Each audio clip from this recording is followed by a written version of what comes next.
একটা সমস্যা আমার মনে হয় যে এটার সঙ্গে কম বেশি আমরা সবাই রিলেট করতে পারবো। সেটা হচ্ছে কথার কথা, আপনি কারোর আন্ডারে কাজ করছেন, কিন্তু কখনোই আপনি যার আন্ডারে কাজ করছেন সে আপনাকে বকাঝোকা করেনি, এটা হওয়ার সম্ভাবনা কিন্তু খুবই কম। অথবা আপনার বিল্ডিংয়ের যিনি দারোয়ান আছেন তার সঙ্গে আপনার বিল্ডিংয়ের কেউই খারাপ ব্যবহার করে নাই, এটার চান্সও কিন্তু খুবই কম।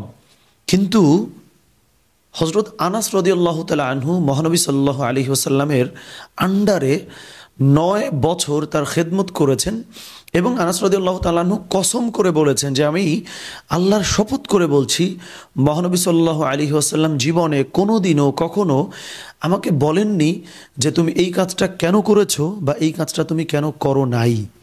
এবং আনাস রাদিয়াল্লাহু তাআলা আনহু আরেকটা স্টোরি এর সঙ্গে অ্যাড করেছেন যে একবার মহানবী সাল্লাল্লাহু আলাইহি ওয়াসাল্লাম আমাকে একটা কাজের কথা বললেন, আমি একটু নাকচ করলাম, কিন্তু আমার মনে মনে ছিল যে কাজটা আমি করব।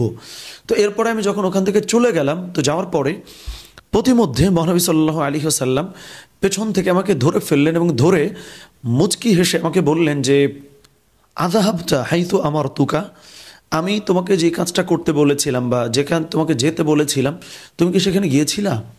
তো এরপরে আনাস রাদিয়াল্লাহু তাআলা আনহু বললেন যে ইয়া রাসূলুল্লাহ সাল্লাল্লাহু আলাইহি ওয়াসাল্লাম, আমি ওখানে যাচ্ছি। সো এই ঘটনাগুলো থেকে বা এই প্রসঙ্গ দুটো থেকে আমরা কিন্তু 3টি বিষয় উপলব্ধি করতে পারি বা শিখতে পারি। নাম্বার 1, আপনি কি আপনার বুকে হাত দিয়ে এটা বলতে পারবেন যে যেই মানুষটার সঙ্গে আপনি 5 বছর কাটিয়েছেন, হতে পারে সে আপনার রুমমেট ছিল অথবা ফ্যামিলির কেউ অথবা ক্লাসমেট অথবা আপনার কাজ করছেন সেখানে আপনার কলিগ আছে, আপনি কি বুকে হাত দিয়ে বলতে পারবেন যে 5 বছর যার সঙ্গে আপনি কাটিয়েছেন সেই মানুষটা আপনার অগোচরে আপনার ব্যাপারে এই সার্টিফিকেট দিবে যে আপনি খুব ভালো মানুষের মধ্যে পড়েন? এটা কিন্তু খুব গুরুত্বপূর্ণ প্রশ্ন।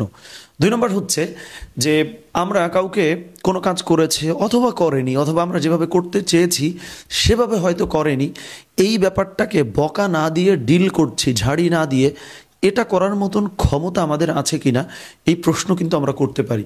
অর্থাৎ আপনার হাতে যখন বকা দেওয়ার ক্ষমতা আছে, ঝাড়ি দেওয়ার ক্ষমতা আছে, তখন ঝাড়ি আসলে সবাই দিতে পারে, কিন্তু ঝাড়ি দেওয়ার ক্ষমতা থাকার পরেও ঝাড়ি না দেওয়ার যে মানসিক ক্ষমতা সেটা আপনার আছে কিনা এই প্রশ্ন কিন্তু আমরা নিজেদেরকে করতে পারি।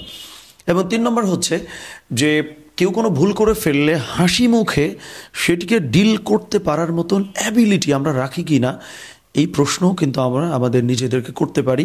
তাহলেই মহানবী সাল্লাল্লাহু আলাইহি ওয়াসাল্লামের কাছ থেকে সবথেকে বড় শিক্ষাটি আমরা পাবো এবং একজন লিডার হিসেবে অথবা আমার একটা কমিউনিটি আছে ওখানে আমি আসলে নেতৃত্ব দেওয়ার ক্ষেত্রে সবথেকে বেশি প্রভাব বিস্তার করতে পারবো এবং ইফেক্টিভ একজন লিডার হতে পারবো ইনশাআল্লাহ। আল্লাহ সুবহানাহু ওয়া তাআলা আমাদের সবাইকে এই তৌফিক দান করুক। আমিন। আসসালামু আলাইকুম ওয়া রাহমাতুল্লাহ।